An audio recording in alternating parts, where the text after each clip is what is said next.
Now available in paperback and e-readers, Spellbound, A Darker Shade of Black. Get your copy today at your favorite online bookseller. I was watching a David Carroll video and he was talking about the mental dysfunction behind these Negro men who go out here and sag their pants. And in order to understand that mental dysfunction, you have to understand the history of the mental dysfunction behind these Negro men who go out here and sag their pants. Now, this whole trend of Negro men going out here to sag their pants, this is something that is just recent. And I say it only goes back about 25 or 26 years because I remember being in Park West High School back in 1987, and we really didn't see many guys sagging their pants when I was a freshman. Now, when I came back for a sophomore year in 1988 as part of the SOAR program, that's when I started to see more of these Negro men sagging their pants. And that was the first time I actually ever saw black men walking around with their pants without a belt on it. Because before that, that black men used to wear belts on their pants. They wore their pants the right size. But when I came back in 1988, that was the first time I saw guys walking around with pants 2 sizes too big for them, and then without a belt, and then hanging off of them to the point where you could see just the top of the band of their underwear. And I remember being in an English class with a couple of these guys and saying to myself, this is odd looking. There's something wrong with these guys because I'm coming to class, and I'm wearing my pants the right size. I've got a belt on. I've got a shirt on, it's tucked in. And I'm looking at this guy and I'm saying to myself, there's clearly something wrong here, but I'm looking at it, and a lot of these people are just, it's baffling to me, but it's like it's considered normal to them. And they would wear, with these sagging pants, they would wear a baggy sweatshirt, and they would walk around with a triple fat goose as well. And this was considered, a fashion statement. And the real reason why a lot of these guys were wearing that fashion statement is, one, because they wanted to so-called look tough, because a lot of these guys, when they weren't in school, these were the guys out selling crack in the neighborhood and selling weed in the neighborhood. And two, they dressed like this because this got the attention of the females. And because the black female and some of these Puerto Rican and Dominican females pretty much approved of this look, many of these guys went with it. And then later on, about a year later in 1989, we started to see this look become mainstream because, again, during this time, this is what we're seeing. This is primarily, we're seeing it with dope boys, bad boys, thugs, and in the prison system, because the roots of these sagging pants come from the prison system. When you see a man sagging his pants in the prison system, it's because they took his belt away and he has no belt on. And also in the prison system, before they used to give these guys, the jumpsuit, they would wear the pants and the shirt, and the pants would hang off because some guys were really skinny and they only had one size, or they were in between sizes. So they would wear the pants like that in prison. Now, another part of it relates to the prison system, but I'm going to get into that a little later on. But as we follow the history of these sagging pants, we see that they come from the prison system. And as I see it, a lot of these, looking back at it, a lot of those guys had to have been part of the juvenile justice system to be wearing their pants like that as well, in addition to trying to get the attention of these females, because females like themselves some bad boys, and because they like bad boys and they were getting attention from it, a lot of other guys who were pretty much regular guys started wearing their pants the exact same way, believing they would get the attention of these females. And the ultimate thing regarding these sagging pants happened in 1989 with the release of Straight Outta Compton. Now, Straight Outta Compton pretty much took this trend and made it mainstream, because that was the first time we started seeing, prison culture being mainstreamed as black culture. Because when people saw the NWA walking around with those pants, around their waist without a belt on it, and wearing those Air Force Ones and all the sneakers, that pretty much made prison culture part of mainstream black culture. And again, the black female went out here and legitimized that by supporting these kind of guys. And because she supported those kind of guys, that led to many more of these guys thinking that they had to go out here and sag their pants in order to get attention. And one of the reasons why these dysfunctional Negroes, go out here and sag their pants primarily, again, it's because it gets them the attention of these females and it's social currency with others. They believe that this is popular and this will get them, the attention that they want. Moreover, many of them think that this will get them the attention of these white people out here and get their approval, because a lot of times with this Negro, he does things because he wants to get the validation and approval of white folks. So he'll go out here and sag his pants just because he believes it will get him his attention faster than going out here dressed like I am right now. But unfortunately, many of your Negroes, because they were so busy chasing attention, because your Negro male is primarily a follower, he didn't look at the history of these sagging pants, because these sagging pants have a history related to prison. They are part of the prison culture.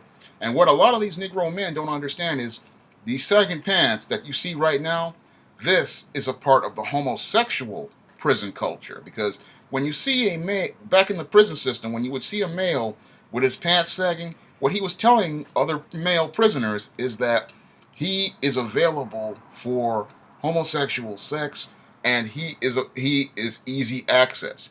And the lower he would sag his pants would again send a message to those other prison males that he is available for gay sex and he is pretty much easy access, because they would sag their pants so they could quickly enter the anal area of this male and go right out of it. That's what they would do. But a lot of these Negro men, because they saw these NWA guys and many of these other rappers with these sagging pants, they think that this is socially cool, when it's actually a way of indoctrinating black males into homosexual culture. And these black males, they sit there and they don't understand what Madison Avenue in Hollywood is selling them with these sagging pants. They're thinking that this is cool, this is going to get them the attention of these females, but it's not going to get them the attention of their females. Many of the guys in the prison system pretty much know what these sagging pants mean, but many of these Negro males out here, because they are followers, don't understand what it means.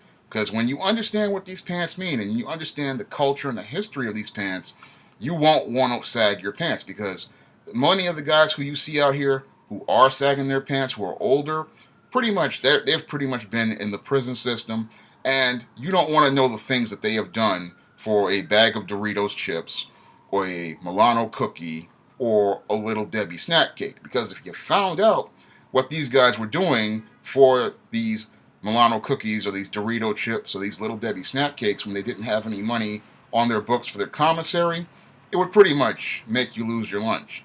And what's really, disturbing about it is many of these females were hooking up with these guys, not knowing what these guys were doing in these prisons with other men, and they didn't know that these guys, were going out here having relationships with men while they were in jail, and he's sagging his pants again as a signal to other men.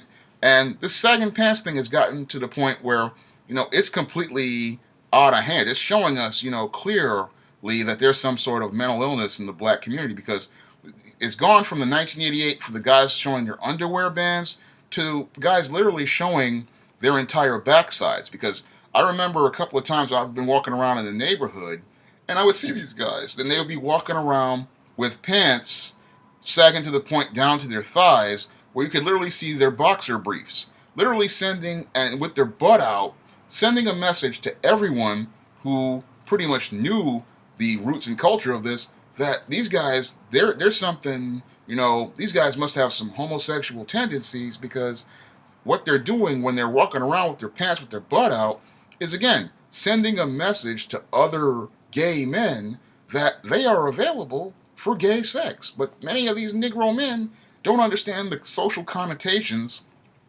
and the history of these sagging pants, and they're thinking that this is making them look cool in front of these females, but what they're doing is actually sending a message to other males. Moreover, I think quite a few of them are actually intending to send a message to other males without trying to, let these females know what they're all about. Because a lot of these guys, they are in the closet, especially if they have been a part of the criminal justice system or the juvenile justice system, because This is how a lot of things get bartered in the juvenile justice and the criminal justice system, regarding inmates. And when the guys don't have money for commissary for their Little Debbie snack cakes or their Doritos chips or a can of Coca-Cola, this is how they exchange goods and services in the prison system. And these guys will come out of prison again, or the juvenile justice system, and they'll look straight on the outside with their sagging pants, but these guys have been in the closet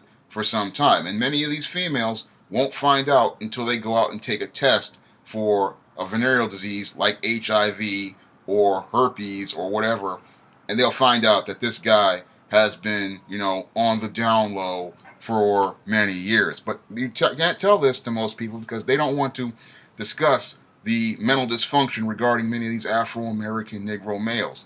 But when you see those sagging pants, it is not a fashion trend. It is social engineering meant to try to promote and push a homosexual culture and a homosexual agenda in the black community. And it started out as something from prison culture. Again, what they wanted to do was transpose gay prison culture and turn it into black culture.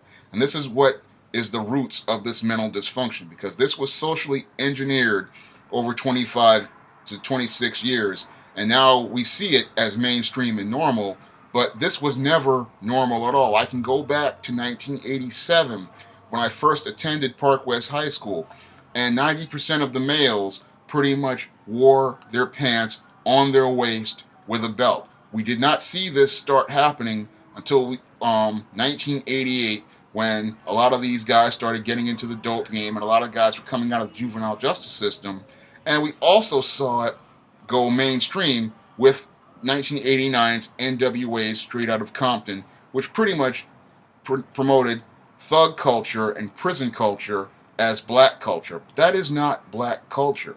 Black culture has absolutely nothing to do with this dysfunction. This dysfunction was, again, socially engineered by many of these females who wanted a thug man and thought this was cool. Moreover, it was reinforced by Madison Avenue advertisers and Hollywood movie studios that is run by white liberals, and this was pushed as the norm in black communities for what black culture should be. But this is not black culture. Black men did not sag their pants until 1988 or 1989, and that's when we started to see this. And here in 2016, we see this trend of black men sagging their pants taken to the extreme, and a lot of these black males don't even understand why they're doing it. They're thinking it's cool, but what they don't understand is, again, they are sending a message to the world that they pretty much are telling everyone